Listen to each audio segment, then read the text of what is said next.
चाय का आज हम बनाएंगे इफ्तार स्पेशल चिकन मायो कबाब। यहाँ पे मैं 2 आलू ली हूँ बॉईल किए हुए, इस तरह से ग्रेट कर ली हूँ मैं।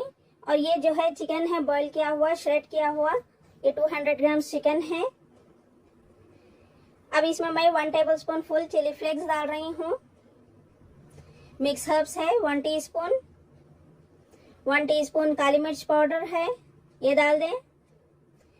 थोड़ा सा नमक डाल रही हूँ मैं, क्योंकि नमक जो है चिकन में भी डाली थी मैं बॉईल किए हुए, बॉईल करने के टाइम पे। तो अब मैं सिर्फ आलू के हिसाब से डाल रही हूँ मैं नमक।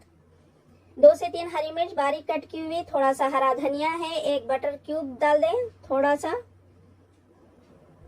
ये डाल के अच्छे से मिक्स कर लें। मिक्स करने के बाद में यहाँ पे मैं मायोनीज डाल रही हूँ। मायोनीज की जगह आप फ्रेश क्रीम भी डाल सकते हैं। तो यहाँ पे मैं मायोनीज 2 टेबलस्पून फुल तकरीबन डाल रही हूँ। ये डाल के अच्छे से एक बार मिक्स कर लें।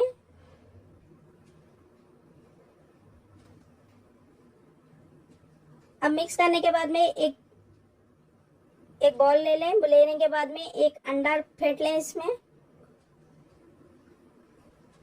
थोड़ा सा नमक डाल के अंडे को बीट कर लें अच्छे से।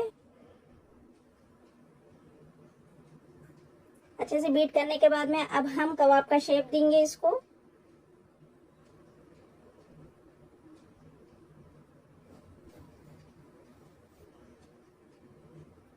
कबाब का शेप दिए बाद में अब हम जो है अंडे में डिप करके ब्रेड क्रम्ब से कोट करेंगे इसको।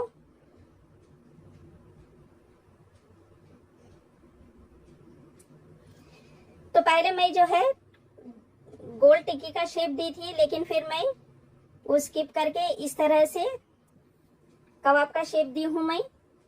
तो इस तरह से जो है अब हम अंडे में डिप करके ब्रेड क्रम्ब में कोट करेंगे।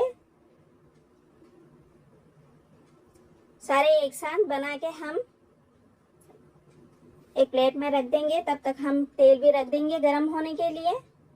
तो ये देखिए सारे कबाब बन के रेडी हैं। अब यहाँ पे तेल भी गरम हो गया है। तो अब हम 1 बाय 1 तेल में जो है ये कबाब को फ्राई करेंगे गोल्डन कलर आए तक। तो वीडियो अच्छी लगी तो एक लाइक जरूर कर दें। मेरे वीडियो को अपने फैमिली और फ्रेंड्स में शेयर करें। मेरे चैनल को प्लीज सब्सक्राइब करें। तो इस तरह से जो है हम 2 से 3 मिनट तक इसको बिल्कुल भी डिस्टर्ब नहीं करेंगे। उसके बाद हम फ्लिप करेंगे। तो ये देखिए अच्छे से कलर आ गया है।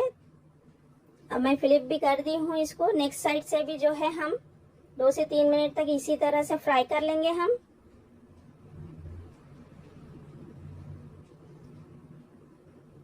कलर आने के बाद में जो है हम इसको निकाल के नेक्स्ट बैच भी इसी तरह से फ्राई कर लेंगे।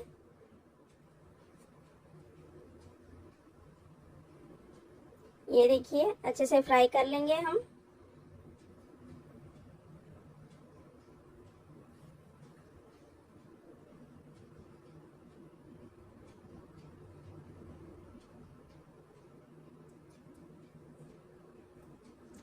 तो आप लोग भी जरूर बनाइए चिकन मायो कबाब। बहुत ही सॉफ्ट और क्रिस्पी बने हैं, बाहर से क्रिस्पी और अंदर से सॉफ्ट बने हैं, और टेस्टी तो बहुत लाजवाब बने हैं। तो आप लोग जरूर इफ्तार में बनाएं और एंजॉय करें ये। तो फिर मिलती हूँ इंशाल्लाह नेक्स्ट रेसिपी के साथ। अल्लाह हाफिज।